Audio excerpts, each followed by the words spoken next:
The Boys, épisode 5-6 de la saison 5, c'est une dinguerie, on en parle tout de suite.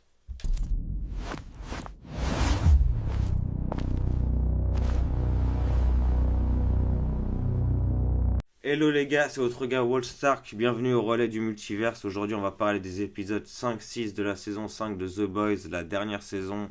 Ouais, ça se termine déjà. Franchement, je sais pas ce que vous en pensez jusqu'à là, mais pour moi, à l'heure actuelle, c'est une saison vraiment presque, je dirais pas parfaite, elle a ses défauts. Je sais qu'il y en a beaucoup qui disent qu'il y a des fillers et tout. Moi, je trouve pas. Je trouve que vraiment, au moins, ils prennent le temps d'approfondir encore les personnages.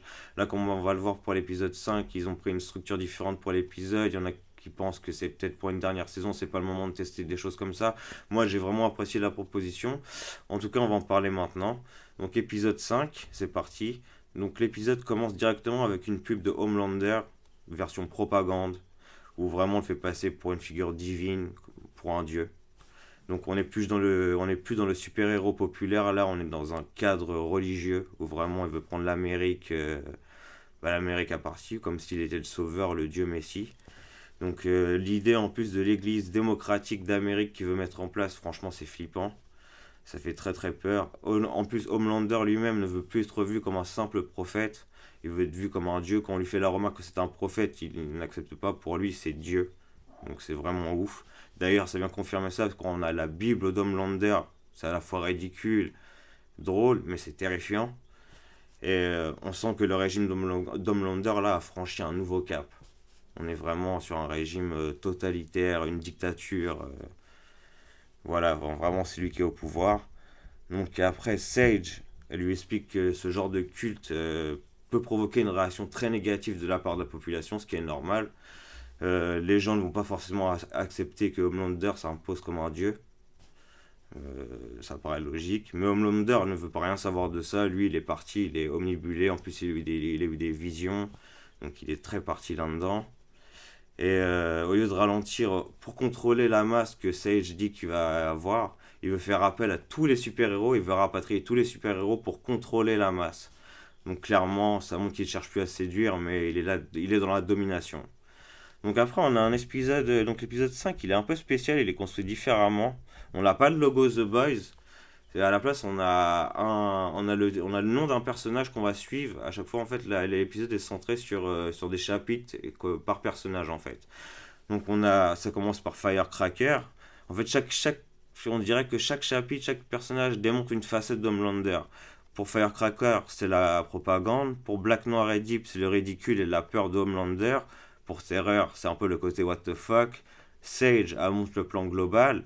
Et Soldier Boy, c'est un peu le côté familial, politique. Donc on va parler tout de suite du premier chapitre. Donc il s'ouvre avec Firecracker, qui rejoint son ancien prêtre d'enfance dans un bar en mode incognito. Il représente une partie plus traditionnelle de sa vie. Vraiment, il était là depuis son enfance. Elle explique qu'ils ont eu des repas ensemble, qu'elle loupait jamais le vendredi le poisson frit, tout ça. Donc ils avaient une vraie relation. On sent qu'ils avaient un vrai lien. Le prêtre lui demande de l'aide parce qu'il ne peut pas payer la redevance comme Lander lui impose. Et Firecracker a beau être super touchée, mais elle sait qu'elle ne peut pas aller à l'encontre d'Homelander. Donc elle lui dit clairement que c'est impossible de défier Homelander. Et ça montre qu'elle est coincée entre ses anciens principes et sa fidélité au régime de Homelander. Donc malgré tout ça, malgré ses remords, elle utilise sa plateforme contre le prêtre. Et elle le fait passer pour un soutien de Starlight. Ensuite, elle va encore plus loin. Elle insinue, elle sous-entend qu'il aurait peut-être eu des comportements bizarres avec des enfants. Elle explique qu'elle-même a eu des repas avec lui tout seul, qu'il n'y a eu rien de bizarre, mais bref, elle a juste, il suffit d'instiller le doute, il n'y a pas besoin de preuves. C'est exactement comme ça que fonctionnent les fake news. Le but n'est pas de prouver quelque chose, le but est de salir quelqu'un pour toujours. Et là, c'est ce qu'elle est en train de faire. Et cette scène montre comment le régime d'Homelander détruit ceux qui ne suivent pas. Donc voilà, ça fait très flipper. Donc mon avis sur Firecracker, c'est qu'elle est à la fois détestable, mais à la fois c'est tragique. Elle sait qu'elle fait quelque chose de mal, mais elle choisit quand même sa place auprès d'Homelander. C'est une vraie démonstration de lâcheté, franchement. Et elle veut juste survivre politiquement et médiatiquement, mais surtout dans les yeux de Homelander. Mais dans The Boys, ce genre de pacte, On sait très bien comment ça finit. On passe à Black Noir. Donc Black Noir, on découvre enfin une facette inattendue de ce personnage. Sur son temps libre, il fait du théâtre.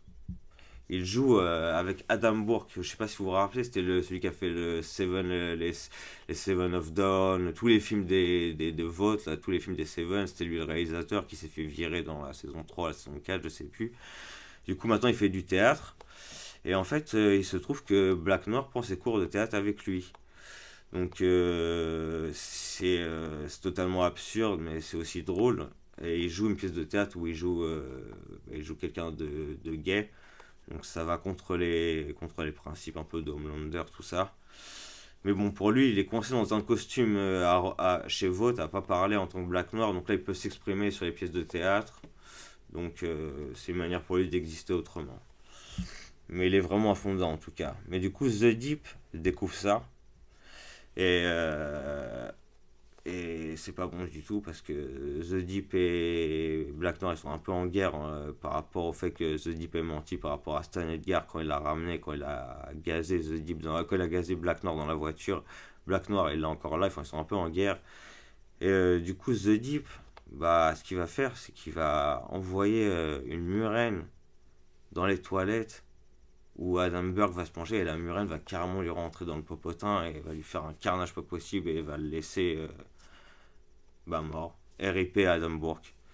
Donc voilà, c'était une scène assez gore, une scène très The Boys. Franchement, c'est du pur The Boys. Mais bon, RIP à Adam Burke. Black Noir confronte ensuite The Deep, mais The Deep retourne la situation. Il lui dit qu'il pourrait révéler que Noir joue dans une pièce de théâtre qu'il va contre les encontres de Homelander. C'est-à-dire qu'il jouait un gay.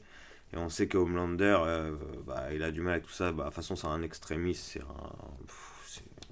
Il est tout ce que vous voulez de pas bien. C'est Homelander, c'est un pot pourri de tout ça.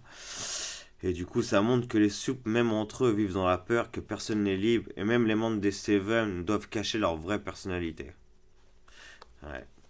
Donc on passe ensuite, ce qui m'a assez surpris, parce il était très rentré dans la série, mais on passe enfin à Terreur. On passe en POV du point de vue de Terreur, c'est assez excellent.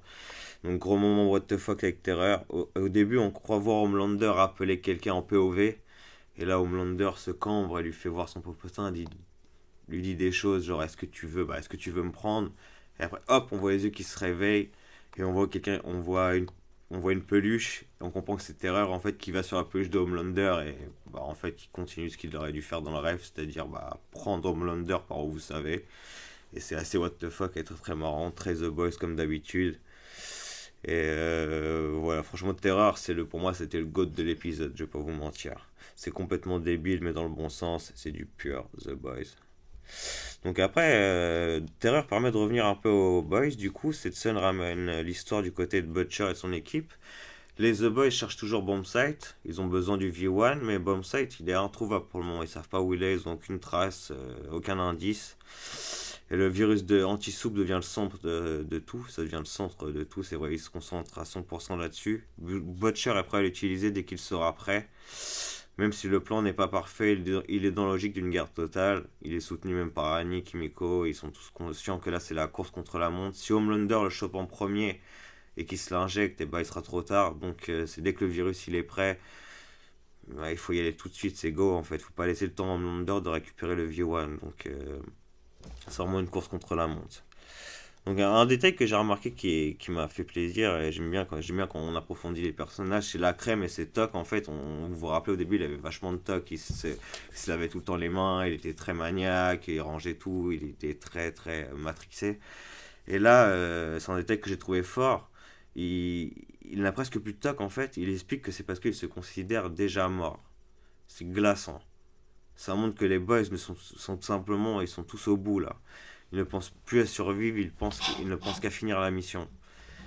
On sent vraiment qu'on approche de la fin, et j'espère que ça sera épique, mais vraiment on sent que c'est la fin, on sent qu'ils sont prêts à se sacrifier pour cette cause. Donc on verra où ça va nous mener. J'ai hâte de voir ça, j'espère vraiment que ça sera du épique, parce qu'on mérite ça. Donc on est toujours sur Terreur, qui va voir Frenchie, Frenchie lui parle, lui dit qu'il fait un gâteau pour Kimiko, tout ça, un gâteau qui lui prépare, un gâteau qui flambe malheureusement, mais un gâteau au chocolat, et qu'il jette à la poubelle en fait.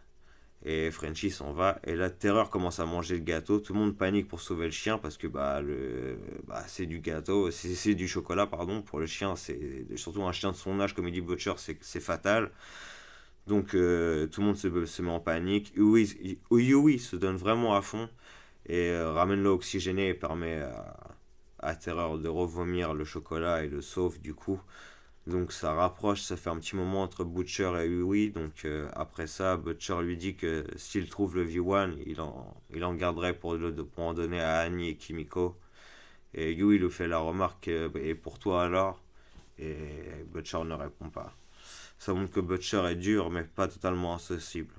Mais bon, en tout cas, j'ai du mal à voir Butcher sortir vivant de cette fin de saison. Je sais pas ce que vous en pensez vous, mais moi j'ai du mal à voir se sentir vivant. Je voudrais vraiment qu'il s'en sorte, mais en même temps, ça paraît prévisible qu'il meurt, donc peut-être qu'il y a quelque chose de. Je sais pas, on verra bien. Après, en tout cas, là c'est fini pour Terreur. On passe du côté de Sister Sage. Donc Sister Sage, vous la connaissez, elle a continué à jouer sur plusieurs tableaux, elle est toujours sur un pas, elle a toujours un pas d'avance sur tout le monde, voire deux pas, trois pas, enfin elle est loin devant. Elle utilise Ashley, ou plutôt la tumeur d'Ashley, pour lire dans les pensées. Elle explique les phases de son plan. La phase 1, c'était mettre Homelander au pouvoir. La phase 2, c'est provoquer une guerre entre les humains et les subs. Elle veut que le monde s'effondre. Son rêve un peu fou, c'est qu'elle finisse toute seule dans un bunker à lire, sans que personne la dérange. C'est pour ça que c'est capital dans son plan qu'Homelander n'y survive pas, parce qu'elle sait que si Homelander est vivant, il la sollicitera toujours. Donc c'est capital dans son plan. Elle l'utilise comme un outil pour l'instant, Homelander en fait. Elle utilise Homelander pour être le propre. Elle va utiliser Homelander pour qu'il provoque sa propre chute, je pense. C'est ce qu'elle espère, du moins. En tout cas, c'est comme ça. Elle est très dangereuse parce que elle est déjà. Homelander pense contrôler Sage, mais Sage est déjà une étape après lui en fait. C'est pour ça qu'elle est dangereuse. Elle n'a pas besoin de force. Elle gagne par anticipation et on le verra plus tard, par prévisibilité. Elle pense que les gens sont trop prévisibles. Ah, donc c'est fini pour Sage. On passe sur Soldier Boy, mon personnage préféré, mon gars sûr, enfin peut-être pas mon personnage préféré, mais en tout cas mon gars sûr, j'adore l'acteur Jason Ackles, le fait qu'il soit réuni avec Eric Kripke qui a créé Supernatural et qui est derrière aussi The Boys, c'est génial. En plus dans cet épisode-là, vous le savez, il y a la réunion entre les deux frères de Supernatural du coup, donc c'est un joli clin d'œil avec des easter eggs et tout, enfin bref, on reviendra là-dessus après. Donc on passe sur Soldier Boy où ils ont un petit moment avec Homelander où ils parlent, où il lui dit que il va aller interroger Stan Edgar et il va obtenir des informations. Donc effectivement, il va interroger Stan Edgar et Stan Edgar lui dit d'aller à Los Angeles trouver Monsieur Marathon pour en savoir plus sur le V1.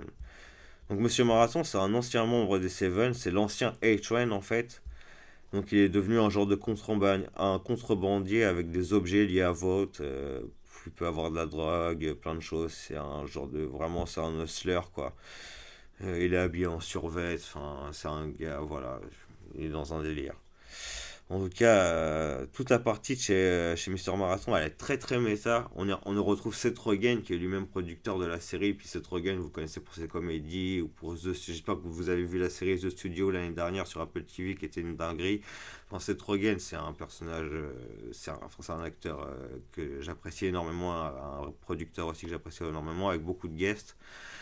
Et on y retrouve aussi les acteurs liés à Supernatural aussi. On y retrouve un long, il me semble que c'est l'ange qui avait dans Supernatural, et on retrouve bien sûr, comme je vous ai dit, le frère de Jason Ackles qui jouait dans Supernatural, Sam.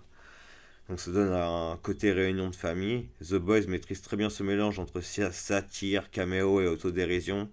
Même les références à Vogt et au Poly dérivé sont drôles, comme on peut voir de la Puff Oil, référence à la Baby Oil Johnson que Puff Daddy utilisait dans ses soirées. Enfin, pour ceux qui ont la référence, vous comprendrez. Les gens chez Monsieur Marathon sont terrifiés par Homelander. Ils savent que leur régime devient incontrôlable, donc ils demandent à Soldier Boy de le tuer ou de lui retirer ses pouvoirs. Juste parce qu'en fait, il y a un des gars, hop, il va vers Homelander et il crache un espèce de gaz toxique. Homelander, hop, il tombe par terre. Et d'un coup, Monsieur Marathon et les autres lui disent il faut le tuer en fait. Ce qu'il fait, c'est n'importe quoi. Il va bientôt nous mettre en tôle. Il n'y a plus personne de cool. Il veut tout interdire. Enfin, c'est la dictature. C'est la vraie dictature. Donc il demande à Soulja Boy de le tuer ou de lui retirer ses pouvoirs, mais Soulja Boy refuse. Il dit que c'est peut-être un arrogant, peu importe, mais c'est son arrogance, c'est son fils quand même. Et là, du coup, ça part en vrille, quoi. Ça part en vrille. Ça part en vrille. Il s'est fini par se battre contre tout le monde. La scène est violente, mais super fun. Donc il utilise les autres pour faire des barrages à Monsieur Marathon, du coup, que Monsieur Marathon, du coup, découpe tous ses potes. C'est, c'est, c'est n'importe quoi. C'est lui qui tue tous ses potes, en fait. Mais Soulja Boy, il a un pas d'avance sur lui à chaque fois. C'est super marrant, c'est très bien filmé. C'est assez gore. Très The Boys, comme d'hab. Donc après, il obtient finalement l'information après tout ça. Bombsite, du coup, aurait bien le V1, mais on ne sait toujours pas où il est. Ça, personne ne sait où est Bombsite. L'épisode garde donc l'attention pour la suite. Et c'est là que, après Homelander se réveille de son coma. Il est un peu choqué de la suite des événements. En fait, tout le monde est mort. Il se réveille et il lui dit. Enfin, il y a un moment père-fils où il lui dit que. Il lui avoue que bah, c'est son fils, il ne laisserait pas les gens lui faire du mal. Et Soulja Boy, à ce moment-là, lui avoue à Homelander qu'il couche avec Firecracker. Mais que par respect pour lui, c'est terminé. J'adore Soulja Boy, il me tue. Mais en tout cas, Homelander, on le voit à ses yeux, c'est une humiliation. Il le vit comme une trahison. On peut sentir sa jalousie. On sent aussi son besoin maladif d'être le centre de tout. Et là, direct, donc on arrive à la fin de l'épisode. Homelander confronte Firecracker à ça, du coup. Elle tente de se sauver en lui disant tout ce qu'il veut entendre. Elle essaie de flatter son ego. Pendant quelques secondes, on se demande s'il va vraiment la tuer. Mais avec Homelander, dès que l'ego est touché, tout peut exploser. Et vous connaissez la suite, il la tue. RIP Firecracker, c'est brutal, mais logique avec son personnage. Donc, RIP Firecracker. Encore un personnage qui s'en va. Ah, la saison 5, elle est par personne. Voilà. Donc franchement, bilan de l'épisode 5, épisode de mise en place, mais pas mou. Beaucoup de personnages, beaucoup de satire, beaucoup de scènes what the fuck. Homelander devient de plus en plus messianique. Comme on peut le voir, c'est vraiment le Messie correspond pour Dieu. J'ai bien aimé moi la construction par chapitre en suivant les personnages, j'ai trouvé ça cool. Même si c'est la dernière saison, et que oui, il n'y a que 8 épisodes, et je sais que les gens veulent du dur, que ça se frappe et tout, mais moi j'aime bien ça, c'est le format série, on peut approfondir les personnages, c'est très bien qu'ils le font. Là on va plus avoir le temps, de toute façon vous allez le voir dès le prochain épisode, là on n'a plus de temps, ça y est. Donc voilà, Homelander devient de plus en plus maçonnique comme je l'ai dit, Sage semble préparer à une guerre, Soldier Boy prend une place énorme et les boys sont prêts à des choix très très sombres.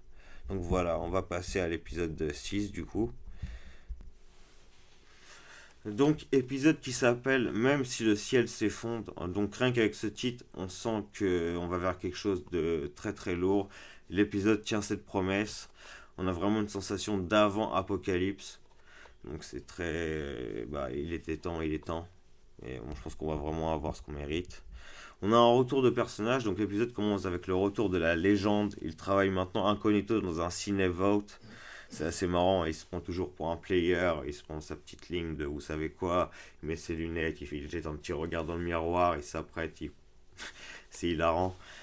Il reste complètement obsédé, vous connaissez que ses références à l'ancienne, il parle que de relations sexuelles tout le temps avec des anciennes actrices, des anciens gars, enfin, un électron libre, mais enfin bref, fidèle à lui-même. Ses références à l'ancienne sont toujours hilarantes, la crème vient lui poser des questions sur Bombsite. Et c'est un retour très sympa et le personnage apporte une fois une couche d'humour et aussi de l'information car il connaît beaucoup, il connaît toute l'histoire de Vought. C'est pour ça qu'il est caché d'ailleurs parce qu'il connaît trop de trucs sur Vought. Et donc c'est toujours intéressant d'avoir des informations venant de sa part. Donc Homelander et Sage de leur côté tentent de recréer le V1 mais les tests tournent très très mal. Ils font un test sur le gars, c'est le numéro 34 ou 35, je sais plus. Et ils nous injectent ce qu'ils essaient de reproduire, le V1, la version qu'ils essayent. Le gars commence à avoir mal au ventre. Et là, le gars, par le cul, bah, ça explose, quoi. Il se vide de son sang, c'est horrible. Le gars se tord dans tous les sens, ça gicle et tout, c'est horrible. Enfin bref, vous connaissez c'est du The Boys, c'est excessif, c'est gore. Voilà quoi, moi ça m'a. C'est de l'humour noir quoi. Et il y a aussi de petites allusions méta, et aussi ils en parlent, il y a The Deep qui arrive, et The Deep il a créé il est responsable des sites pétroliers que Vought, tout ça ont mis en place. Donc il y a une petite allusion méta aux pénuries et à l'industrie qui est toujours, il tape toujours dans le mythe, dans la politique, ils sont très très forts The Boys. La série continue de commenter le monde réel à travers son délire, c'est très très fort. Donc voilà. On retourne chez les Boys où le virus est enfin prêt. Butcher veut l'utiliser pendant le grand discours religieux de Homelander. Bon, tout ça, ça demande de la préparation, un plan. L'idée est de piéger Homelander au cœur même de son culte. Symboliquement, c'est fort. Le Messie autoproclamé pourrait tomber dans sa propre église, mais le plan reste extrêmement risqué. Parce qu'un virus en tissu peut tuer beaucoup plus qu'Homelander.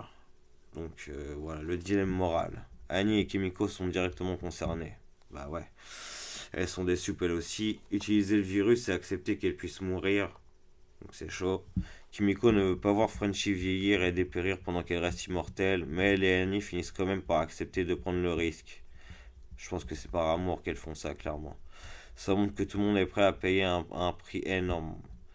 Ouais, tout le monde est prêt à se sacrifier, à prendre des choix. Ça sent vraiment la fin, là. Vraiment, ça sent vraiment les décisions. Il n'y a plus de retour en arrière. Donc là, la légende du coup explique que Bombsight avait un grand amour, Golden Geisha.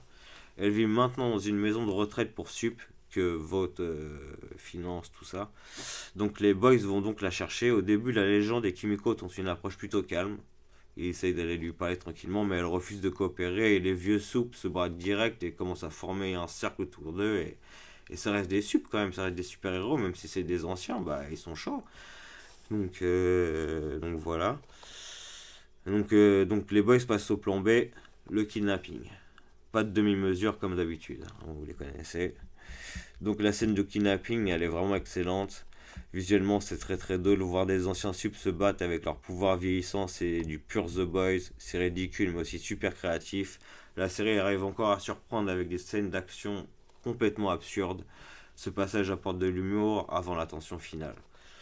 Donc voilà, après on passe à Sage et Ashley. Donc Sage utilise Ashley pour avoir l'esprit de Soldier Boy. Et elle endort la vraie Ashley pour parler à la tumeur Ashley, c'est encore une idée complètement folle, mais ça montre à quel point Sage est prête à utiliser tout le monde. Ensuite, quand elle obtient ce qu'elle veut d'Ashley, elle annonce la phase 3, elle laisse Ashley seule dans le flou. Et elle confirme que Soldier Boy pense que quand même à aider Homelander pour obtenir le V1. Il lui dit pas, mais en fait, il pense à aider son fils. Il pense à lui donner. Il lui dit pas à Homelander, il lui fait ressentir qu'il est rejeté et tout. Mais en fait, il est un peu fier de son fils, apparemment. D'après ce que Tumor Ashley a lu dans les pensées de Soldier Boy. Donc, plot twist. Sage attend les The Boys dans leur planquette. Elle leur révèle qu'elle veut aussi la mort de Homelander. Elle dit aussi qu'elle aurait pu les faire tuer depuis longtemps. Mais elle ne l'a pas fait. Elle veut utiliser les boys pour atteindre son objectif. Donc une alliance un peu chelou se forme parce qu'on peut pas totalement faire confiance à Sage. On ne sait pas si elle veut nous utiliser ou pas. Voilà. C'est la personne la plus intelligente au monde, donc on ne sait jamais. On peut pas vraiment lui faire confiance. Sage ne pense pas comme les autres. Elle voit des gens comme des pièces sur un échiquier. Donc on va voir comment tout ça va jouer, comment on va placer tout ça, comment tout ça va, comment la partie va se dérouler, la dernière partie va se dérouler. Donc après on passe à Deep qui est dans la sauce complètement. Parce qu'il est accusé de l'explosion d'un site pétrolier. Les poissons morts se comptent par centaines de millions, voire plus. Lui, il annonce carrément 1,2 milliard, je crois. C'est ridicule, mais aussi cohérent avec c'est ridicule, mais aussi cohérent avec son personnage, excusez-moi. The Deep est toujours lié aux catastrophes marines. C'est un délire, il est encore une fois humilié et cette humiliation va le pousser à devenir encore plus dangereux. Sauf qu'il y a vraiment un poisson qui lui dit on sait que c'est toi Kevin, on sait que c'est toi, donc c'est sa faute. Donc il a le chef des sept mers, enfin je pense c'est comme s'ils ont pris la légende de DC, enfin si c'est comme Aquaman, son royaume c'est Atlantis, tout ça. Bah, en tout cas lui c'est le roi de la mer, bah, les poissons ils lui en veulent. Donc vraiment Il est dans la sauce. Il est dans la sauce. Donc après, on passe à Annie et Yui qui essayent d'infiltrer l'église pour passer le dispositif avec le virus. Leur mission est très très tendue. Ils sont surpris par Ophazer. Vous savez, le prêtre là, Ophazer, celui qui avec sa voix là, celui qui soutient Homelander pour l'église, tout l'aspect religieux, c'est lui qui gère tout ça. Donc Annie fait diversion pendant que Yui essaye de placer le virus pour tuer Homelander. Donc Annie fait diversion, mais ça part, il comprend vite qu'il y a quelque chose derrière, ça part en combat. Ophazer prend le dessus sur elle, Yui intervient, il bluffe en menaçant de libérer le virus en prétendant qu'Annie a déjà pris l'antidote. Le bluff fonctionne, tout le monde repart vivant. C'est un bon moment pour Yui parce qu'il agit avec courage et intelligence. C'est vrai que franchement, Yui, son évolution, elle est- c'est devenu vraiment quelqu'un de très courageux qu'on voit comparé au début de la série. Elle revient de loin. Alors là, retour sur Black Noir et Deep. Noir avoue que c'est lui qui a provoqué l'explosion du site pétrolier. Alors je vous laisse imaginer la réaction de The Deep. De toute façon, vous avez vu, il pète littéralement un câble, mais il fait ça parce qu'il se venge de la mort d'Adam Bourke. Mais The Deep, là, pour lui, il supporte pas la trahison, il pète un câble et il tue Black Noir. Donc RIP, encore Black Noir, encore un mort à cet épisode-là. C'est brutal et presque triste parce que Noir essayait juste d'avoir une vie à lui. Mais de toute façon, dans les sets, à chaque fois, c'est comme ça, trahison, tout ça. Mon avis sur Deep, c'est qu'il est souvent ridicule, mais là, on le voit qu'il devient vraiment dangereux. Il est humilié, parano, jaloux, il n'a pas la puissance mentale pour gérer tout ça. Et comme il a quand même des pouvoirs, ça le rend imprévisible. Ce n'est pas seulement un clone, c'est un clown dangereux en fait. C'est pas seulement un clown, c'est un clown dangereux, quand même. Donc on revient aux The Boys. Et là, donc Sage a réussi à faire venir Bombsight au lieu de rendez-vous. Il est toujours amoureux de Golden Geisha après des années. On comprend ensuite qu'il gardait le V1 pour elle.